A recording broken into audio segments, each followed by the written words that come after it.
प्रिया ये बताइए कि भाई ये जो प्रियंका गांधी कह रही है कि भाई जेल जाने से नहीं डरते, कांग्रेस के अंदर आप ये जज्बा देख रही है, खाली अकेले प्रियंका गांधी में दिखाई पड़ता है?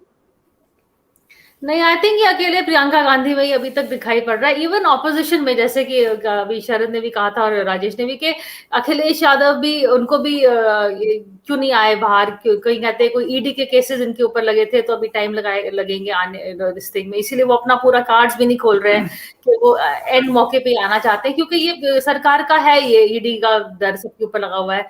तो इस माहौल में प्रियंका गांधी का ये कहना, आई थिंक ये इम्पोर्टेंट है। आंदोलन टाइप ऑफ जज्बाती लीडर बनना चाहती हैं, लेकिन वही जैसे शरद ने कहा, क्या वो ये मेंटेन कर पाएंगी? कंसिस्टेंसी का ही हमको सबसे, गांधी परिवार, राहुल और प्रियंका के सबसे ज्यादा कंप्लेंट तो यही है ना कि वो आते हैं और बड़ा अच्छा बोलते हैं, भीड़ भी आती है, लेकिन उसको वो फॉलो अप नहीं करते हैं।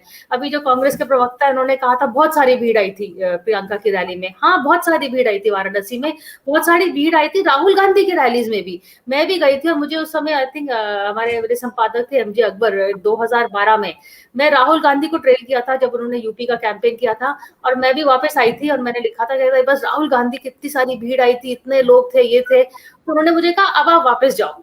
अभी 1 हफ्ता हो गया राहुल गांधी की रैली में, वो ही रूट लो, अमेठी, प्रतापगढ़, वो सारा रूट मैंने लिया, और वो ही चाय वाले के पास जो मैं बैठ के पकौड़े खा रही थी जब राहुल गांधी की रैली हो रही थी, जो राहुल की प्रशंसा कर रहे थे, 1 हफ्ते बाद वही चाय वाला मुझे कहता है ये नहीं जीतेगा, सपा जीतेगी। तो असलियत ये है, भीड़ आती है सुनने के लिए, ये लोग अच्छा बोलते भी हैं, प्रियंका तो बहुत अच्छा बोलती है, लेकिन प्रॉब्लम ये है कि ये कांग्रेस का या ग्राउंड का कार्डर नहीं है, या जो भी वीकनेस है, चाहे गांधी की, राहुल प्रियंका की वीकनेस नहीं हो, पर एज लीडर्स उनको जिम्मेदारी तो उनपे ही आएगी ना। पार्टी जमीन से नहीं उत्तर प्रदेश में है, तो ये कन्वर्ट नहीं कर पा रही है। अखिलेश को भी मैं पिछले महीने सपा लखनऊ में थी, मैं शरद से भी मिली थी, और वहां अखिलेश से भी मेरी मुलाकात हुई थी ऑफ रिकॉर्ड, तो उन्होंने भी कहा था कि बड़े कॉन्फिडेंट थे कि मैं कम बैक करूंगा। तो मैंने उनसे पूछा था कि why are you so confident, पिछली बार क्या गड़बड़ हो गई थी? कांग्रेस के साथ हमने 105 सीट वेस्ट कर दी थी और कांग्रेस कन्वर्ट नहीं कर पाई थी, और भी बाकी रीजंस बताए थे, पर मेन रीजन एक ये भी था कि कांग्रेस कन्वर्ट नहीं कर पा रही है, चाहे वो सपा का गुडविल हो, गठबंधन का हो, या अपना हो। So that is the problem with the Congress and UP. So Congress needs to get its people together, it needs, उनको अपना थोड़ा कंसिस्टेंसी लेनी पड़ेगी। प्रियंका गांधी गई हैं, अब देखते हैं अगले हफ्ते कहाँ होंगी, नैनीताल में होंगी या लखनऊ में होंगी, वो हमें देखना पड़ेगा कि अभी चुनाव 6 महीने हैं। पंकज जी, ये एक बड़ा आरोप है कि भाई लीडरशिप कंसिस्टेंट नहीं है, आते हैं, भीड़ इकट्ठा होती है, फिर वो गायब हो जाते हैं। एक छोटी सी चीज ऐड कर सकता हूँ प्रिया की बात पे। प्रिया के लिए बार बार प्रियंका निकल रहा है, वो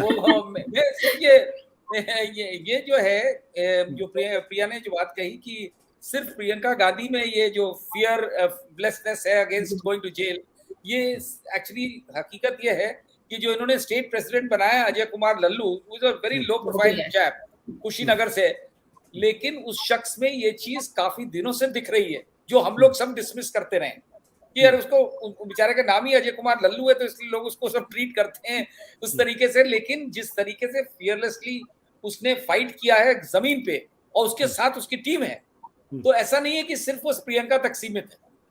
और क्या नेता हो जो 3 महीने जाए और कोई प्रोटेस्ट नहीं हो, वो अपने लोगों से प्रोटेस्ट। मेरा ख्याल है कि अब मुझे जवाब दे देना चाहिए, और एक जवाब तो बहुत अच्छा है कि शरद भाई ने खुद बता दिया कि इतना आप लोग, मतलब कहा जाए कि एक इंडिविजुअल को लेकर इस कदर वो होते हैं कि फिर आप बाकी कुछ खुद भी नहीं देखते हैं। आपने अच्छा किया बता दिया, अजय कुमार लल्लू ने पिछले 2 साल में जेल जाने का रिकॉर्ड बनाया है। जितनी गिरफ्तारी उन्होंने दी है वो अपने आप में किसी कांग्रेस अध्यक्ष के पिछले इतिहास में नहीं है। प्रिया जी, आगे क्या होगा वो तो हम भविष्य वक्ताओं पे छोड़ देते हैं, लेकिन जब आप ये कहते हो कि वो सस्टेन नहीं है और वो मतलब चले जाते हैं, नैनीताल चले जाएंगे, तो चलो भाई, आगे का पता नहीं, जरा पिछला देख लो। पिछले 2-3 साल से, अभी की बात मत करिए, चाहे कोरोना काल रहा हो, जब वो बसें लेकर वहां पर थी, बसें लेकर तैनात हो गई थी, सोनभद्र में उम्भा का कांड रहा हो, हाथरस में जब दलित लड़की का मामला रहा हो, इलाहाबाद में जब निषादों की नावें तोड़ी गई, निषाद यात्रा पूरी रही हो, आप बताइए कि उत्तर प्रदेश के किस उत्पीड़न की घटना में प्रियंका गांधी नहीं रही? अरे नोएडा और दिल्ली का बॉर्डर बहुत, उत्तर प्रदेश और दिल्ली का बॉर्डर बहुत दूर नहीं है। जो लोग लखनऊ में रहते हैं वो क्यों नहीं निकले? और क्यों जिनको आप कहती हैं वो दिल्ली वाली हैं और यहाँ आती, अब तो खैर उल्टा है, हम लोग तो ये मानने लगे हैं कि दरअसल वो लखनऊ है, दिल्ली दौरे पर जाती है। फिलहाल अब उत्तर प्रदेश के कांग्रेसी इस बात को कह रहे हैं कि वो उत्तर प्रदेश में है, यहाँ की बेटी है, लखनऊ में घर है, जो कॉल हाउस है वहां वो रहती हैं और यहाँ से दिल्ली जाती है। तो पहली बात जो आप लोग बात कर रहे हैं वो आपकी धारणाओं का पूरा आपको अधिकार है, लेकिन वो धारणाएं तथ्यों पर आधारित नहीं है। और दूसरी बात, जो लोग पवन वर्मा की जब आप बात करते हैं, जब पवन वर्मा ये कहते हैं कि साहब कांग्रेस मतलब वो कोई नया हो जाना चाहिए, तो उनको रोका किसने है? अरे बनाओ भाई, डेमोक्रेसी है, आप एक कांग्रेस बना लो। आप क्या चाहते हो कि गांधी परिवार आपके एक आर्टिकल को पढ़े और छोड़ के राजनीति चला जाए? अरे आइए कांग्रेस में चुनाव लड़िए, उनको हराइए और बन जाइए अध्यक्ष। ऐसे नहीं होता ना, ये मतलब मजाक बना लिया है कि गांधी परिवार हट जाए, कांग्रेस खत्म हो जाए। अरे क्यों खत्म हो जाए? आपको लगता है कांग्रेस बननी चाहिए, बनाइए, कांग्रेस ही बनाना है ना, किसने रोका है? जिसको बनाना हो बनाए। लेकिन ये नहीं हो सकता कि राज्यसभा में जा रहे हैं, संघ मुक्त भारत कर रहे हैं और फिर अचानक आ गए तो आप विद्वान हैं। आप अपनी क्रेडिबिलिटी भी साफ देखिए। ऐसा नहीं होता है कि कम से कम जो लोग मेहनत जमीन पर कर रहे हैं लगातार, जब 3 दिन 4 दिन अभी सीतापुर में प्रियंका गांधी को अवैध रूप से गिरफ्तार करके रखा गया, तो हजारों कांग्रेस कार्यकर्ता रात दिन वहीं पर बैठे रहे, वो भी इसी धरती के हैं। और बनारस में रैली आ गई और भीड़ आ गई, ये चुनावी रैली नहीं है। वहां पर जिस तरीके से पूरे प्रदेश में संगठन का काम हो रहा है वो भी मैं आपको बताना चाह रहा हूं। मैंने बताया, ऐसे नहीं, मैं कोई ये नहीं कह रहा हूं कि कौन सरकार बनाएगा नहीं बनाएगा, लेकिन असली चीज है कि आजादी के बाद पहली बार ऐसा संकट आया है जब संविधान हमारा खतरे में है। और राहुल गांधी ने, शायद प्रियंका जी और उनको आप अलग करके देख रहे हैं, राहुल गांधी ने भी कहा मुझे गाड़ दो, मुझे काट डालो, मुझे मार डालो, लेकिन मैं अपनी लड़ाई नहीं छोड़ूंगा, आरएसएस के खिलाफ जो लड़ाई। और कुछ दिन पहले ही कहा, आप लोग भूल गए, आप सिर्फ बता रहे हैं कि प्रियंका जी कह रही, पूरी कांग्रेस पार्टी जो इस समय राहुल गांधी के साथ है वो जेल जाने के लिए, मरने कटने के लिए तैयार है, क्योंकि बात अब संविधान बचाने की आ गई।